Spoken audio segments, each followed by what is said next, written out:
What's up, y'all? In this video we are going to talk about the Schlage A Series Wafer Lock. That's right, the A Series Wafer Lock from Schlage. Very popular lock from about the 30s to about the mid 50s or so, before they were phased out with the popularity of the pin tumbler design lock. These are a wafer key. There are two different keyways, the A and the W. The A is the oldest of the two. You're more than likely going to run across the W keyway if you run across one. I'd say 90% chance you're going to find a W keyway, which is what we have here, and probably a 10-ish% chance to ever run across the A keyway. But it is a good idea to keep a handful of these key blanks on hand now before you say, Jason, just scrap it.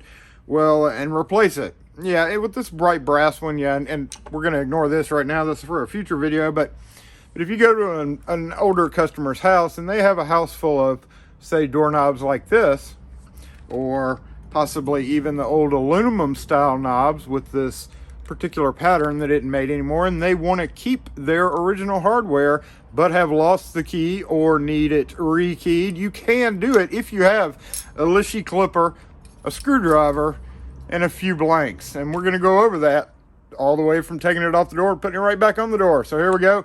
The Schlage A Series Wafer Lock. Making a key, rekeying it, and putting it back on the door.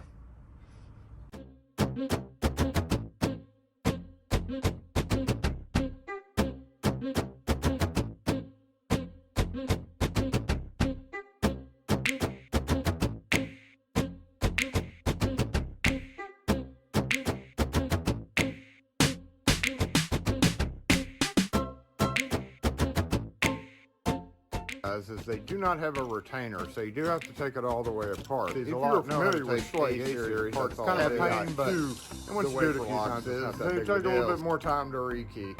Charge accordingly.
Alright, now that we got the core out, we can begin the process of figuring out what the cuts are. Now, I do have certain advantages. I've got a punch cutter. Thank you, Ken _ for scoring this for me a couple of years ago. Not had a whole lot of chances to use it, but this is an original Granada Research Schlage punch. Now, all the cuts in Schlage keys are the same depth. There's usually 3 on one side, 1 on another, and then there's a tip cut. There are 7 spaces in the plug. 1, 2, 3, 4, 5, 6, 7. The combo can be along any of them, and you see some wafers sticking up here and some that are down. The ones that are down are actually the ones that have the cuts in them. So here on this side we can see 1, 2, 3. And on this side we can see 1. So those are going to be the cuts, and then our tip cut over here. The tip cut actually signifies the keyway. If you have that old Schlage gauge, this will gauge both the keys by inserting them like this, or the plug by inserting it like this under this lip right here. And this is the direction of travel, so when you're counting wafers or whatever, this would be 1, 2, 3, 4, 5, 6, all the way up to 14. And then on this side, you would have it going this way. So again, 1 through 14 with the tip cut right there. So one way to tell if the back of this says to read combination of any key, read the numbers opposite direction of arrows. So again, slip this, oh, well, we don't have a cut key. So what we're gonna do is we're gonna go ahead and just insert it this way. Now on the tip cut, the uncut side, see the key won't go all the way in until that tip cut's cut. So we gotta go ahead and do that. But what happens is, you see it's sticking out there, that means that we have to cut it on that side to allow for it to drop down. This side actually raises it to be flush. So we're gonna be cutting it on this side of the key, which if we insert it into the deal here, that is on the 20 side of the key, right there. And since they're all the same, you're basically cutting it down to the depth of the key. Now, I'm not going to use this right now. We'll probably maybe cut a key in the very end. Just want to show you that you can do this, because nobody, even me, if I get called out and I'm not prepared for it, I won't even have this with me. It'll be sitting happily underneath my desk right here, and I'll be like, okay, let's just use this Lishi clipper. That's what we're gonna do. So basically, it's kind of a laser cut almost. So we're just gonna nibble away on this key till we get a nice little wide laser-ish type cut. If it's not deep enough, the key will not go all the way in. That's looking pretty close. Let's nibble a little bit more off and check it. Okay, yep, went all the way in, so that's good. And it retracted it, so that's even better. Now, if we were to look and figure out what our key cuts are, we see that it's here, here, here, and then there's that one on the bottom. There are 3 different kind of wafers. Master wafers, which we're not going to talk about mastering these things because you really shouldn't be doing that. You can if you really want to, but I personally have never had to master one before. I know the theory. Then there are series wafers, which are the wafers that, when the key is out, project into the plug. If you look down this, you will see that slit down on each side. Right there and right there. That's where those wafers go up. This is not like a regular wafer lock, y'all, by the way. This is not just your standard wafer lock. So they all go in on the same side. The series wafers all are gonna have the springs facing, looks like maybe one way. Yep.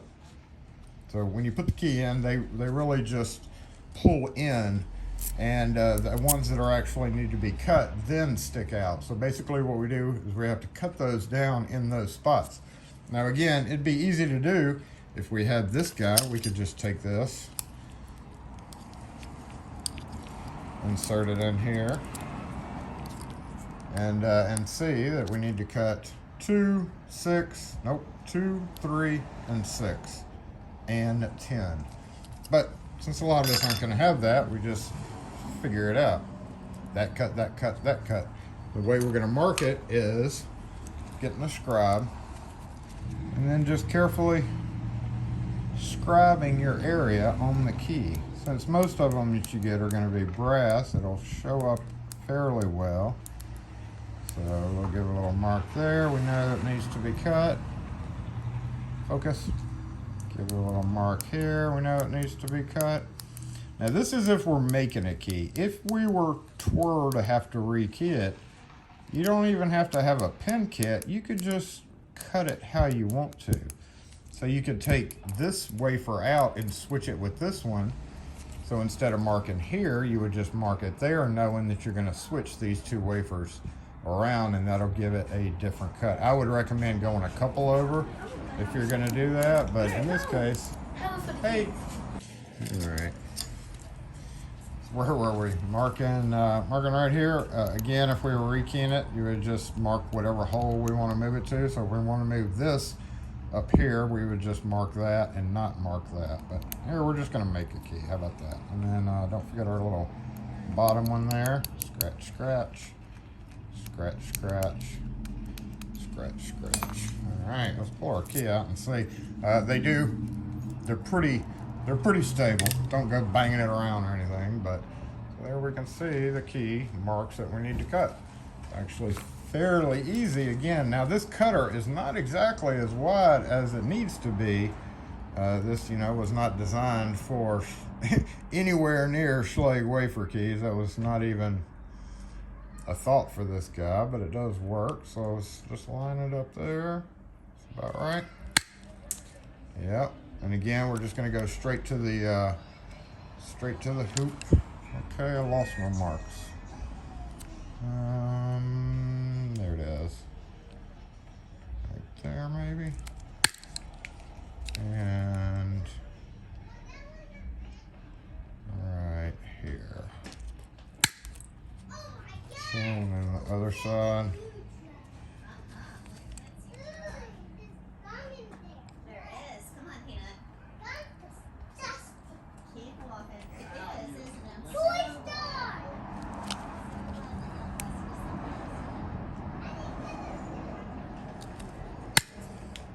Okay, let's give that a shot.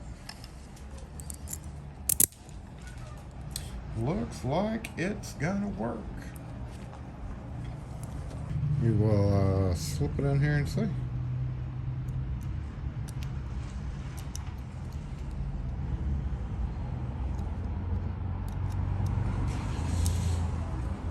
I'll try to force this guy.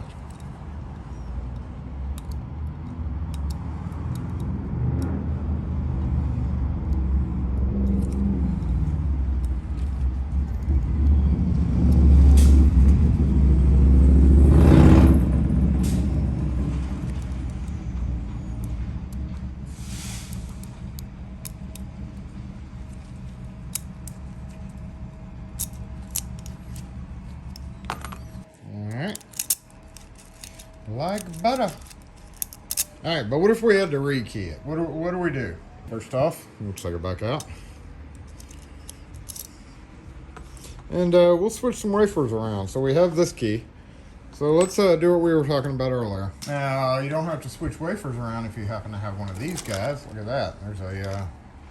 There's wafer keying kits. These are two of the old school wafer keying kits that were out there. This was a combo kit and did everything for a long time. And along that front row, we have 3 different wafers. We got the master wafer tumblers, we have the series wafer, and then the combination, and then of course wafer springs, which are a good idea to have if you're going to have to rekey them, because these springs do spring away from you. This other one has a diagram, so I'm going to show you the actual wafers before we get started, even though again we're not going to be worried about the master wafers. All right, so if we see this, the master wafers have this weird little notch in it. The series tumbler has the hook up here at the top, and then the combination has the hook at the bottom there. So that's the 3 wafers that you're going to be seeing. And again, combination is for the ones that have the cut. Series is for the no cut, or what projects up into the chamber when it's at rest, when there's no key in it. And then of course, the spring. So again, going back to this theory, if we had this key that works it and we wanted to rekey it, we are simply going to take out a couple of the keys. So let's get a key blank. Again, and we didn't even need to cut that key necessarily, because we can just look here. We don't have to cut the tip, but you're going to need to cut the tip regardless. So yeah, you can just go ahead and cut the tip. If you know which side you're supposed to be cutting on, which is that side, we can go ahead and get rid of that problem right now, because they all are going to have a tip cut in them. Oh, oh.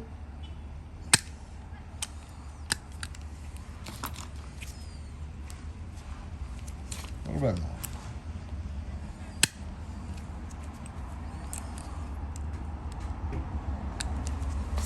Probably a good idea to have a file with you. Smooth that down. Doesn't even need to have the points on it. There we go. All right, so insert. Make sure it goes all the way. It does. And we see that we have these three. So let's do this. Let's take off. Let's move this 1, 2, third place here up to right here and move that back. How about we do that? So we're going to switch out onto the third wafer here with the 7th wafer. That's going to leave us 3 on each side. So let's do that, and then we can check the key. We're going to flip it over, and we're going to pull the springs out. Which one was it? 1, 2, 3 right here. I'm going to pull this spring out. Careful, if you don't have replacements, be very careful right here because they do tend to spring away from you. We're going to drop that out, and we see it's a combination wafer. And we were going to switch it with which one? This one right here? Okay, let's do it. Really, you only need to do one. Alright, so let's, ooh, these tweezers have a little bit of a bent tip on them. Oh, be careful. Careful with that spring, Jason. Alright, so then there's that one. So 2 totally different looking tumblers. So you won't mix them up. Alright, so we've got our 2 wafers out that we need to swap, and we have our series one here. The series again is when it rests is the key out. So since we're changing it, we need to bring the series in here, the combination to there. So we're going to go ahead and put the series in. It only goes in one way, and that's the side with the bigger legs. So I'm going to hold it with my fingers right there. And very carefully try to compress a spring with my bent tip tweezers. And if you don't have a supply of springs, you need to be very careful doing this. I'm not being careful because it just shut off. This is the kind of dicey part. You need to be careful not to lose your springs if you don't have a supply of them. Now, we can put the cut on either side. On the series, it'll only go in one way, but if you need the cut on this side, you would put it in like so. Just like that. And that means the cut would project out that way, or it'll go in the other way. Like that. And which way did we need it to go? Well, we can take the blank key and see. We got 1, 2, we need 3, so we need it to poke up that way. So that's a simple matter of putting it in like that, holding it, and attaching our spring once again.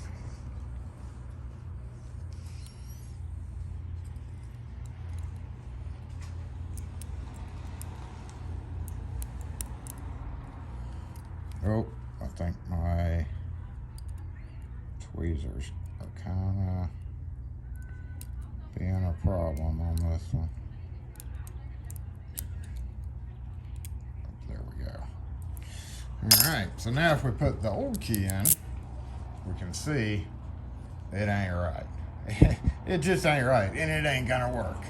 So now we would have to mark the new key, just like we did the other one. So in this case, we're gonna go here, here,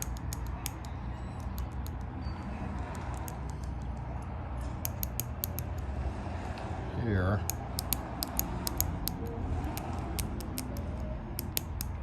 and then beside it.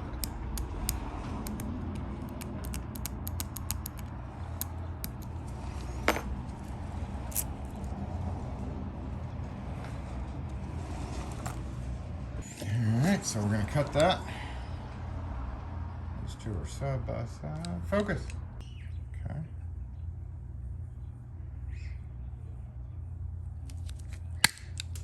Yep. Yep.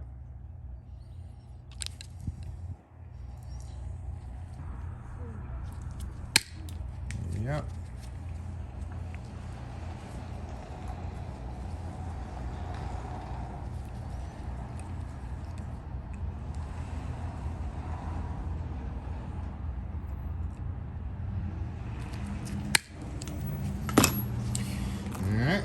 a try.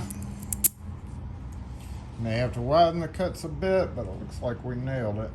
So again, time to put it back together. I'm just gonna ease it on down in here. Just line that up with that. Drop it, and get your poker or tweezers or whatever, and just walk it down. So push in, let it drop, push in, let it drop, push in, let it drop, push in. Turn it around, find what's holding it up right here. Okay, just gonna wiggle, wiggle.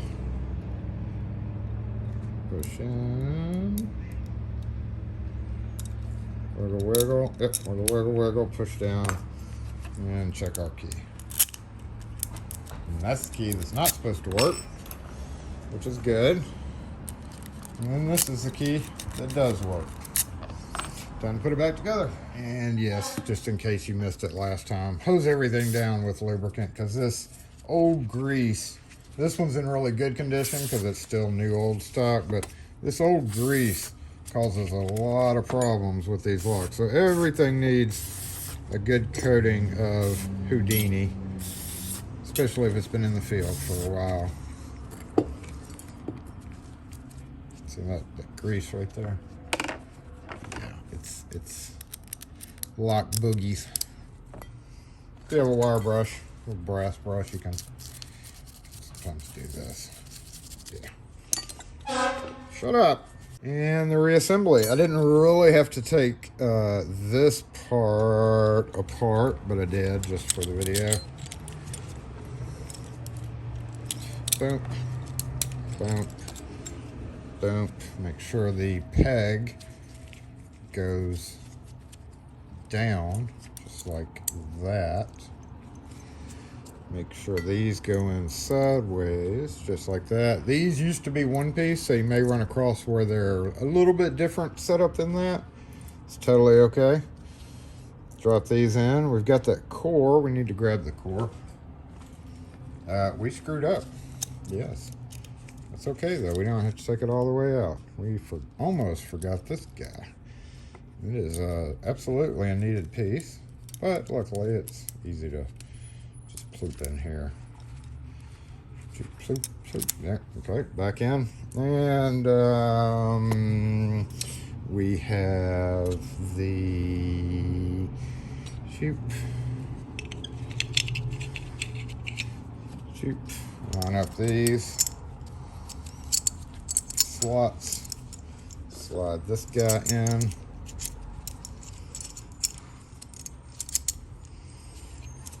Screw this on.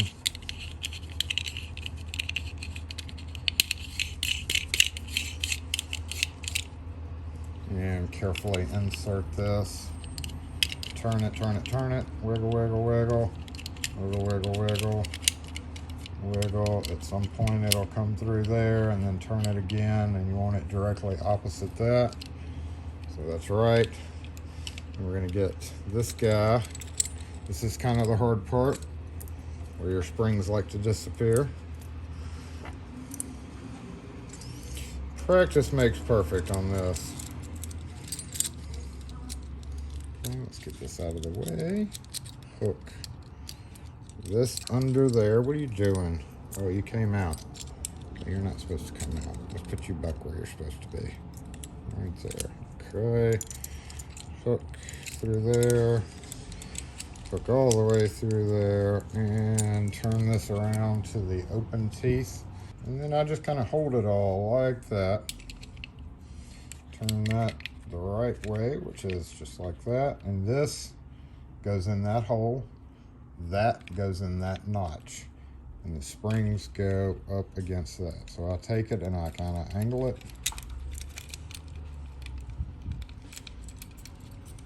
Hook those springs on there.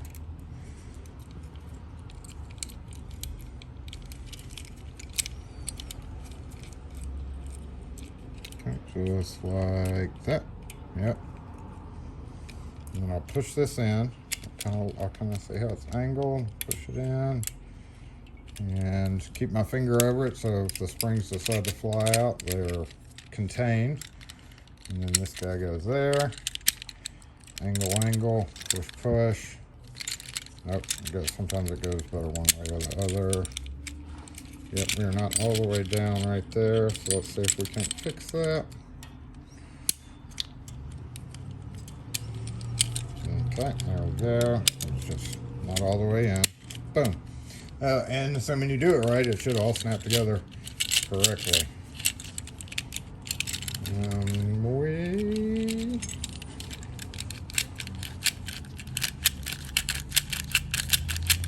have success, looks like. Let's double check that. Turn, push in, snap down. Yeah, I just needed stabilization. Okay, and our clips, of course. Don't forget these guys. Now, when you're putting these guys back together, the one thing you got to watch out for, let's go ahead and get this one in, because this one doesn't matter in relation to what I'm about to say. Oh, push in and bend that little leg out. Yep. When you're putting the other side in, which some of them only have one, but if it does have this side, put this in so that the small leg is on this side. Because when you bend out this big leg, it can project out right here and cause problems when you're putting it back on. If that little post right here extends out, then it'll cause problems. So just make sure the short leg's on that side. All right, there we go. Let's grab our key one more time, check it.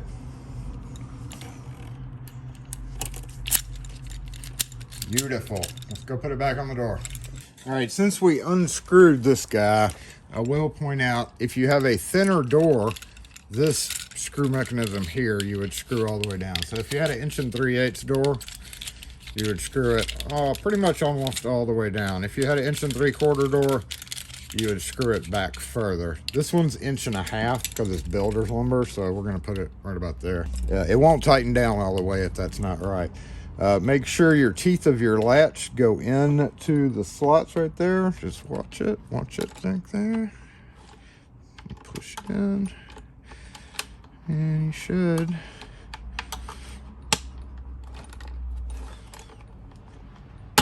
Oh, did it go in? Yep, we got our teeth in there. There we go. All right, top, bottom, that's pretty self-explanatory. And I think I'm almost out of juice on my screwdriver here, but we'll give it a go. Vessel, thanks again, Justin T.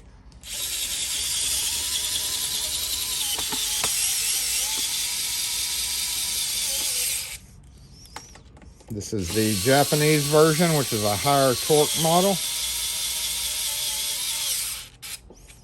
And then you can just finish it by hand tightening it out. All right, good and tight, no gaps on the outside there, looks like. Grab our plate. Hey, the notch in this plate goes on that spring, so we're just gonna run it over that, snap it on, do this. I usually use the tip of the key whenever I'm here. That's it, check it. Push it in, turn it, that's the storeroom function. Most of the A series did that. It's called the lockout, lock you out function. Just to finish that off, I know you want to see me use the punch, so we're just going to measure this key and use the punch. All right, so this was the operating key. We're going to use this little guy to read the key per the directions. Read combination of key, read numbers, opposite notches, and direction of arrow that way. So 20 for the tip. Then we have 2, 3, 10, 12. 2, 3, 10, and 12. 2, 3, 10, and 12. 2, 3, 10, and 12. Starting off with the 20. You can see these notches up here. And we're going to line it up with that first notch. Now, there's no way to clamp this key. I'm actually going to go ahead and start kind of closer this way. The one thing is I don't know how these keys were clamped on here.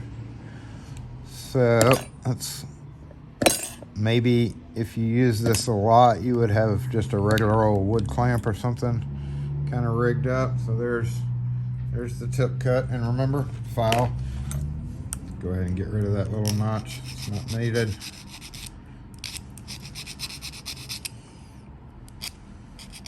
Very, very tip. And there we go. I can't remember what the other ones were. We have 2, 3, 2, 3, 10, and 12. 2, 3, 10, and 12. So let's do 3, which would be right here. 2, 3, 10, and 12. Stay. Don't move.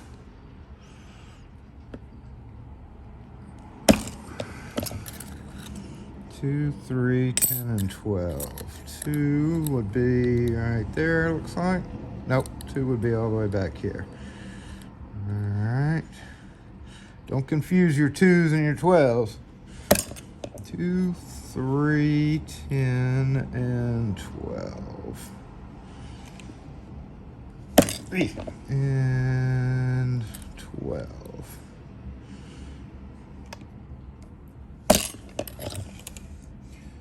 Huh, that's it. Normally punched keys don't really need to be brushed, but that's an old ass punch. So do we think it'll work? I don't know, let's give it a shot. It doesn't.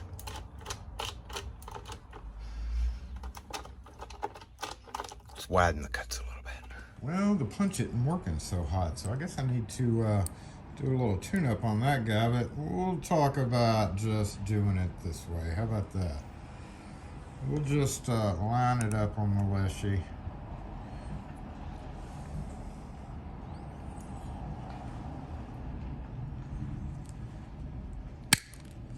Yeah.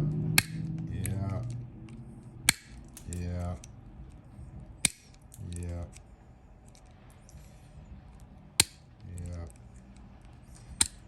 Yeah.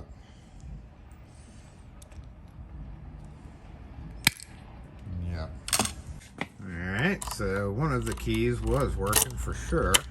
Yep, there's that one.